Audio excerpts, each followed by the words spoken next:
Hello students, आज हम इस वीडियो में एक्सरसाइज 7B क्वेश्चन 31 से सॉल्व करेंगे। स्टूडेंट्स, ये एक्सरसाइज 7B की 5th वीडियो है। अगर आपने पार्ट 1 से लेके पार्ट 4 तक की वीडियोस नहीं देखी हैं तो डिस्क्रिप्शन में लिंक दिया गया, आप वहाँ से देख सकते हैं। स्टूडेंट्स, आप प्ले लिस्ट में जाकर भी देख सकते हैं। Question 31, in an isosceles triangle the base angles are equal and the vertex angle is twice of each base angle. Find the measure of angles of the triangle. Students, पहले तो हम isosceles triangles को देखते हैं। समझो, ये पहले हम क्वेश्चन को समझते हैं। अगर आपको क्वेश्चन समझ आ गया ना, फिर आप क्वेश्चन आराम से निकाल दोगे। जो ट्रायंगल होता है ना आइसोलेस, उसमें क्या होता है, उसकी दोनों साइड्स हैं और दो जो एंगल हैं वो सेम होते हैं। ठीक है ना, ये दोनों साइड सेम होती है और जो ये एंगल, इसको कहते हैं बेस। ये बेस है, तो ये जो एंगल्स हैं ये जो सेम होते हैं। क्वेश्चन में कह रहे हैं ना कि in an isosceles triangle the base angles are equal. ये दो जो एंगल्स हैं इक्वल हैं and the vertex angle is twice. अब वर्टेक्स एंगल कौन सा होगा? ये वाला वर्टेक्स एंगल होगा, तो ये क्या होगा? ट्वाइस होगा। ठीक है ना। अब each base angle, twice of each base angle, find the measure of the angle of the triangle. हमने ये सारे एंगल्स ही निकालने हैं। तो स्टूडेंट्स, सबसे पहले तो हम इनको कर लेते हैं सपोज एक्स, और वर्टेक्स एंगल क्या होगा हमारे पास? 2x। डबल हो गया ना ये। और हमें एक चीज़ और पता है, the sum of all angles in a triangle is equal to 180 degree. Right, I hope ये आपको समझ आ गया। अब हम क्वेश्चन को करते हैं। पहले तो हम लिखते हैं let the base angles, both angles, let the both base angles are x। Right, अब वर्टेक्स एंगल क्या है हमारे पास? Twice 2x। ठीक है, अब हमें या तो सीधे यहाँ पर अकॉर्डिंग टू क्वेश्चन कर लो, या यहाँ पर ये भी लिख सकते हैं sum of all angles in a triangle is equal to 180 degree. Right, अब हमने निकालते हैं, अब इनको हम सम करते हैं। देखो स्टूडेंट, अब बोथ बेस एंगल्स, तो हमने दोनों एंगल्स लेने हैं यहाँ पर। तो क्या आ गया? x plus vertex angle equal to 180। अब ये हमारी इक्वेशन बन गई है। अब इसको आप आराम से सॉल्व कर सकते हैं। 2 + 1 3 + 1 4, 4x इक्वल टू 180। x की वैल्यू क्या है? 180/4। तो 4 2 नहीं 4 4 16, 4 5 20। तो x हमारे पास कितना आ गया? 45 डिग्री। मतलब कि ये जो एंगल है ये भी 45 डिग्री है, ये भी 45 डिग्री है, और इसको हम 2 से मल्टीप्लाई कर देंगे तो ये 90 डिग्री, ट्वाइस हो गई ना ये। अब हम यहाँ पर आंसर में लिखते हैं both base angles are 45 degree. Right, and vertex angle क्या हो गया? वर्टेक्स एंगल क्या है? 2x है, x की वैल्यू क्या? 45 है, तो हमारे पास कितना है? 90 डिग्री। ये हमारा आंसर आ गया। नाउ क्वेश्चन 32 देखते क्या है।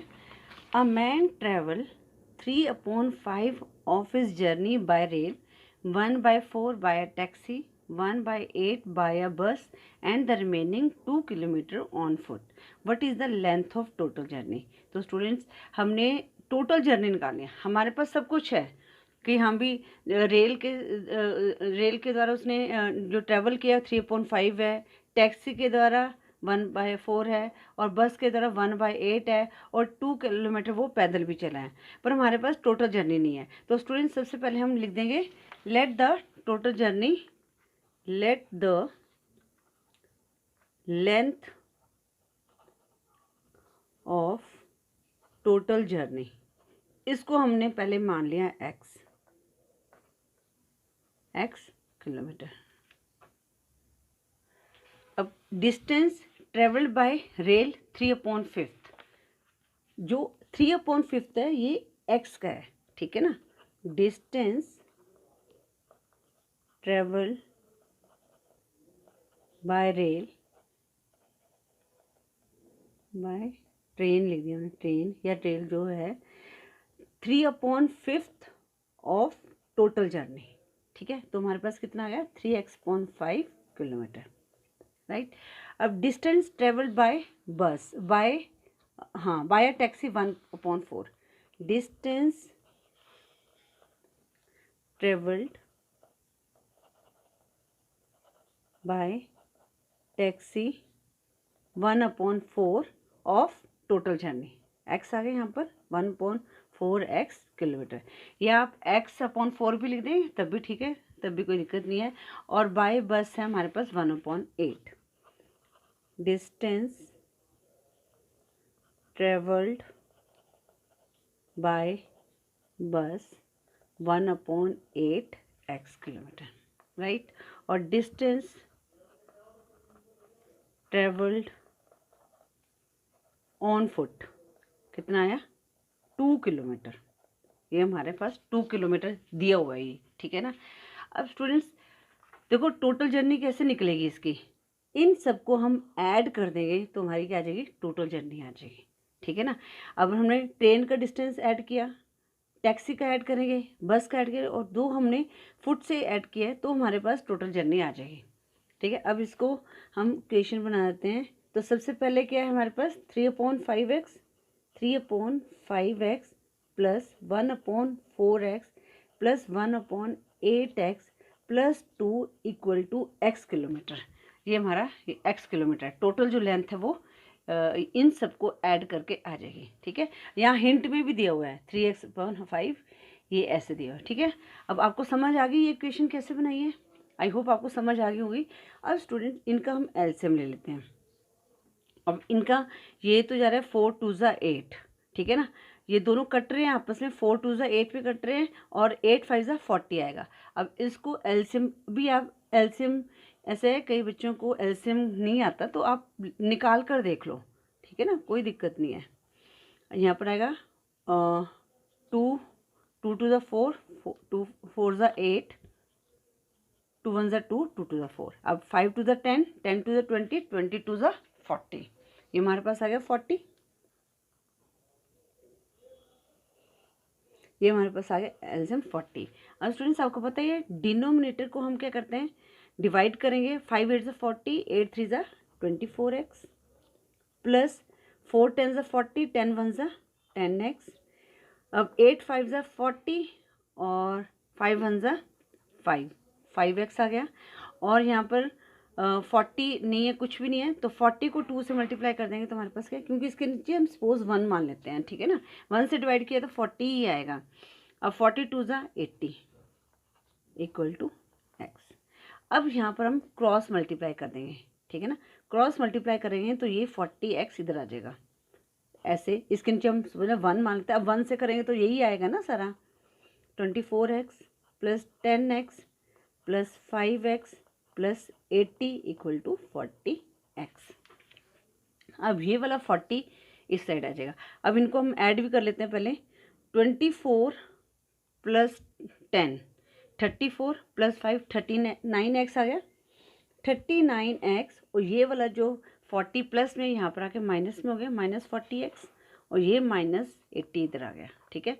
तो हमारे पास कितना x इक्वल टू -x -80, तो ये माइनस माइनस कट जाएगा, तो हमारे पास x इक्वल टू 80 किलोमीटर। तो हमारा total length of total journey कितनी है, 80 किलोमीटर। तो हम आंसर में लिख भी लेंगे, length of total journey is 80 kilometre. Student question 33 है, a labor is engaged for 20 days on the condition that he will receive ₹120 for each day। मतलब किसी लेबर को रखा गया 20 दिन के लिए, और उसको कहा गया कि आपको 120 रुपये हर रोज के मिलेंगे, ठीक है। अगर वो and will be fine ₹10 for each day he is absent, अगर वो एब्सेंट हुआ तो उसको ₹10 डिडक्ट होंगे। If he rupees 1880 in all, 1880 उसको मिले हैं, तो for how many days he will remain absent, तो वो कितने दिन के लिए एब्सेंट रहा। तो हम स्टूडेंट्स जो एब्सेंट डेज हैं उनको हम कर लेते हैं एक्स मान लेते हैं, ठीक है। अब वो present days, student let the absent days तो आ गया एक्स डे, और प्रेजेंट डेज कितने आएंगे, प्रेजेंट डे। अब उसने कितने दिन काम किए, 20 डेज के लिए रखा है ना, तो 20 डेज में से हम एब्सेंट डेज निकाल सकते हैं, ठीक है ना। अब जैसे हम मान लेते हैं जैसे हमने 20 दिन हम किसी काम पे जाते हैं, ठीक है, और 5 दिन की छुट्टी ले लेते हैं, तो हम क्या करते हैं -5, 15 डेज हो गए ना, ठीक है। अब हमें एब्सेंट डेज तो हमें पता ही नहीं है, 5 दिन नहीं गए हैं, तो इसको तो हमने एक्स मान लिया, तो हमने प्रेजेंट डे को क्या कर देना है 20 माइनस एक्स, ठीक है। तो यहाँ पर ये हो गया एक्स डे और ये हो गया 20 माइनस एक्स डे, प्रेजेंट हो गया, ठीक है। अब स्टूडेंट्स अब क्वेश्चन को सीधा यहाँ पर लिख दो अकॉर्डिंग टू क्वेश्चन, सबसे अच्छा मेथड है ये। अब वो कह रहे हैं कि engage for 20 days, 20 days engage हुआ, अब he will receive 120 for each day, अगर जितने डे वो प्रेजेंट रहे इसको 120 रुपीज़ मिले, ठीक है ना। तो मतलब कि 20 माइनस एक्स, यहाँ पर लिखेंगे 120, 20 माइनस एक्स, इसके उसको मिले 120 डेज, ठीक है ना। अब हमने एब्सेंट निकालने हैं, तो यहाँ पर हम क्या करेंगे माइनस करेंगे, ठीक है। अब हमने 10 डेज का कितना चार्ज किया है 10 रुपीज़, तो 10 मल्टीप्लाई एक्स 10 एक्स है, और कितने टोटल रिसीव हुए हैं 1880 रुपीज़, राइट। अब हम इनको सॉल्व करते हैं, ये हमारी इक्वेशन बन गई। आपको ये इक्वेशन समझ आ गई तो आप आराम से क्वेश्चन निकाल सकते हैं। आई होप आपको ये समझ आ गया होगा। अब 120 को 20 से मल्टीप्लाई किया, देखो 12 टू ज़ा 24 और 2 जीरोस लग गई, माइनस 120x, ये माइनस 10x इक्वल टू 1880। अब इनको हम ऐड करते हैं और 2400 को राइट साइड ले आते हैं, 120 में 10 ऐड किया तो हमारे पास है 130x, माइनस का साइन आएगा 1880 माइनस 2400, राइट। आई होप आपको ये समझ आ रहा होगा। माइनस 130x, अब 2400 में से हमने 1880 को लेस करना है, तो 10 में से 2 8 लेस किया 2, यहाँ पर आ गया 13 में से 8 लेस किया 5, तो ये 110 आ गया, तो 520 आएगा और माइनस का साइन आएगा।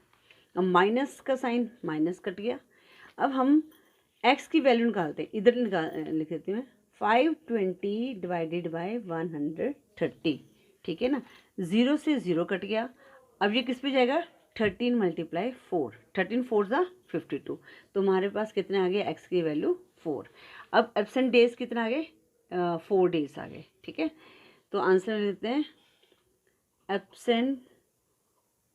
एब्सेंट डेज आर 4 डेज, ठीक है। आई होप आपको ये समझ आ गया होगा स्टूडेंट्स। बस आपको ये इक्वेशन बनानी आ गई ना, क्वेश्चन को रीड करना आ गया, तो आप हर क्वेश्चन अच्छी तरह से सॉल्व कर सकते हैं। अब हम क्वेश्चन 34 सॉल्व करते हैं।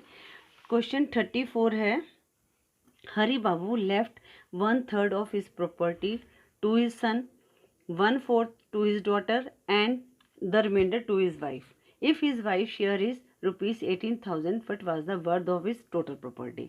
अब स्टूडेंट्स यहाँ पर हिंट भी दिया हुआ है वैसे तो हमने इसको सॉल्व करते हैं। अब देखो उसने पहले तो हमने निकाले हैं वर्थ ऑफ टोटल प्रॉपर्टी, तो उसको करते हैं x, let the worth of total property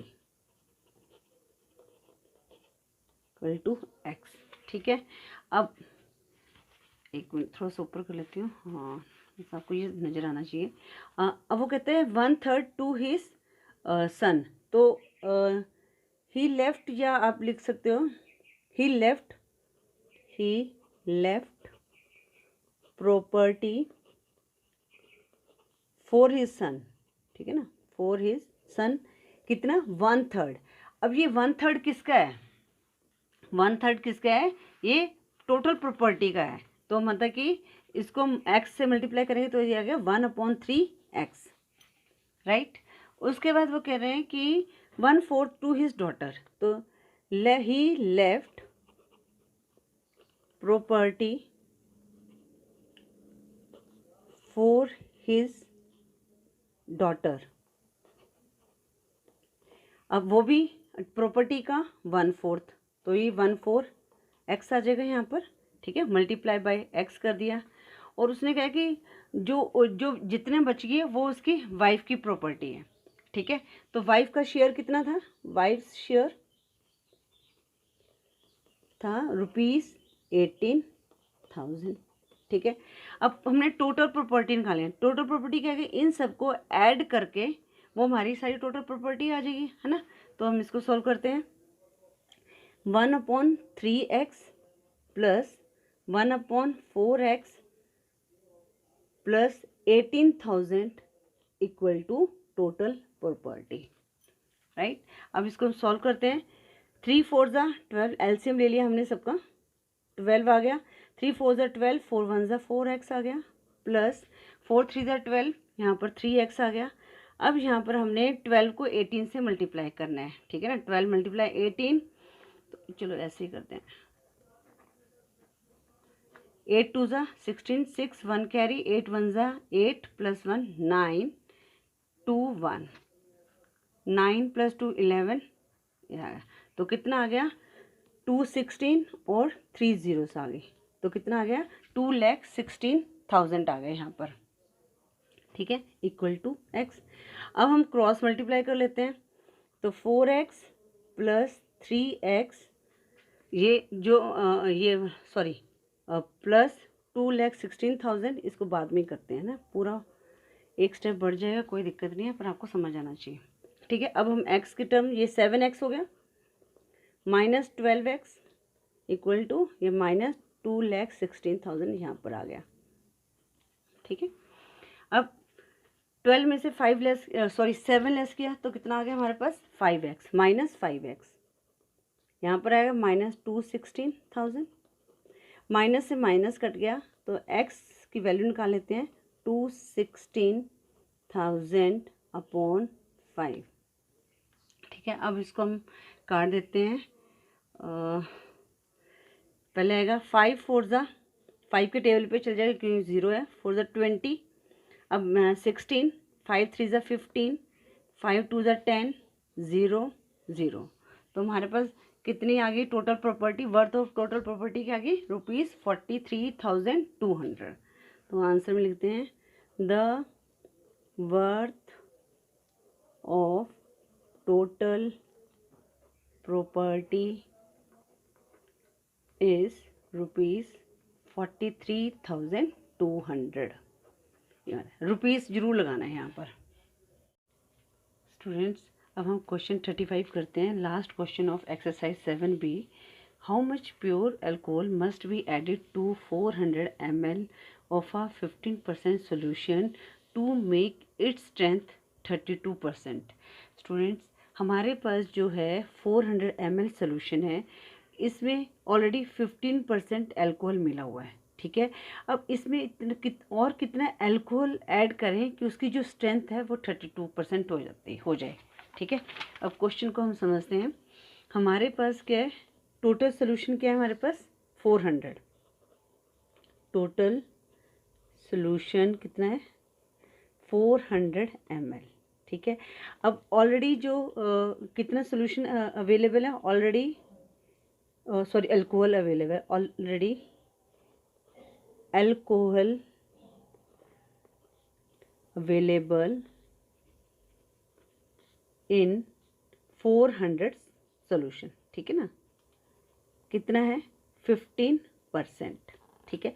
अब ये क्या है 15% है, ये 400 सोल्यूशन में अवेलेबल है, अल्कोहल ऑलरेडी अवेलेबल है। तो इसको कैसे निकालेंगे, 15% मीन्स 15/100 मल्टीप्लाई 400, 0 से 0 कट गई, तो कितना आ गया 60 ml।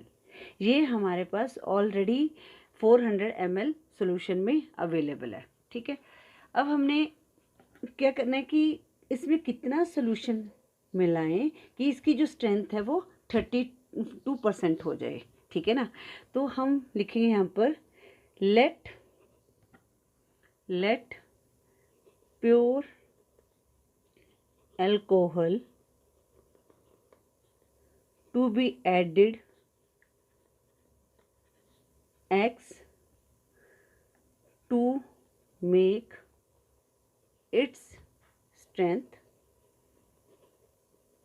32%। ठीक है ना। हमने let pure alcohol to be added x, इसको x मान लिया, टू मेक इट्स स्ट्रेंथ 32%, इसकी जो स्ट्रेंथ को 32% बनाने के लिए। ठीक है। अब स्टूडेंट पहले तो हम ये देखें टोटल सोल्यूशन अब हमारे पास कितना होगा 9। अब टोटल सोल्यूशन कितना हो गया हमारे पास, देखो अब हमारे क्या करना है, तो जो हमारा सॉल्यूशन है ना 400, उसमें हम x मिला देंगे, प्लस x कर देंगे। ठीक है। और टोटल अल्कोहल कितना एडिड हो गया, टोटल अल्कोहल कितना हो गया 60 प्लस x, राइट। क्योंकि देखो हमारे पास 400 ml सोल्यूशन था, इसमें ऑलरेडी जो अल्कोहल था वो 15% था। ठीक है। अब इस 15% इसमें कितना हम और अल्कोहल मिलाएं कि उसकी जो स्ट्रेंथ है 32% हो जाए। ठीक है ना, हमने वो निकालना है, तो हमने इसको x मान लिया। अब जब हमने इसको x मान लिया तो ऑब्वियसली ये जो x है ये हमने टोटल सोल्यूशन में मिला होगा। ठीक है ना, ये हमने मिलाना है इसकी स्ट्रेंथ बढ़ाने के लिए 32% के लिए, और जो अल्कोहल है जो अवेलेबल है वो भी 60 प्लस x आ गया। अब अकॉर्डिंग टू क्वेश्चन, ठीक है, अकॉर्डिंग टू क्वेश्चन क्या है, जो अल्कोहल है हमारे पास upon total solution equal to 32%। ठीक है ना, हमें 32% स्ट्रेंथ बनानी है इसकी। अब हम परसेंट को इसको अपॉन 100 कर लेते हैं, 60 plus x upon 400 plus equal to 30/100। अब ये क्रॉस मल्टीप्लाई कर लेंगे, 100 को करेंगे 60 प्लस x से और 32 को करेंगे 400 प्लस x से। ये कितना आ जाएगा, 100 को 60 से किया 6000 प्लस 100x, यहाँ पर 32 को 4 से किया तो हमारे पास 128 2 zeros प्लस 32x, राइट। अब इसको हम कर लेते हैं, x की टर्म सीधे ले आते हैं, यहाँ प्लस है यहाँ माइनस 32x हो गया, 12,800 माइनस 6000, क्योंकि यहाँ पर प्लस का यहाँ पर आगे माइनस का हो गया। अब इनको सॉल्व करते हैं, 10 में से 2 लेस किया 8, 9 में से 3 लेस किया 68x आ गया, और यहाँ पर 0 0 8 एज इट इज़, 12 में से 6 लेस किया 6800। अब हम x की वैल्यू निकालते हैं, 6800 को हमने 68 से डिवाइड किया तो हमारे पास आ गया 100। तो x की वैल्यू क्या आ गई हमारे पास 100।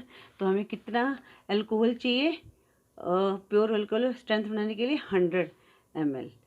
तो यहाँ पर हम लिखेंगे we need 100 ml pure alcohol to make strength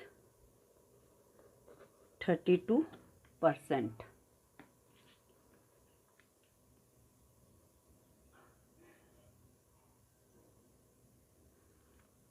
right students, इसके साथ ही हमने एक्सरसाइज 7B के सारे क्वेश्चन को सॉल्व कर लिया है। आई होप आपको हर क्वेश्चन अच्छी तरह से समझ आ गया होगा। स्टूडेंट्स, नेक्स्ट वीडियो में हम एक्सरसाइज 7C के क्वेश्चन सॉल्व करेंगे। स्टूडेंट्स, अगर आपको वीडियो यूज़फुल लगे तो प्लीज़ वीडियो को लाइक करें, शेयर करें और चैनल को सब्सक्राइब करें। Thank you for watching.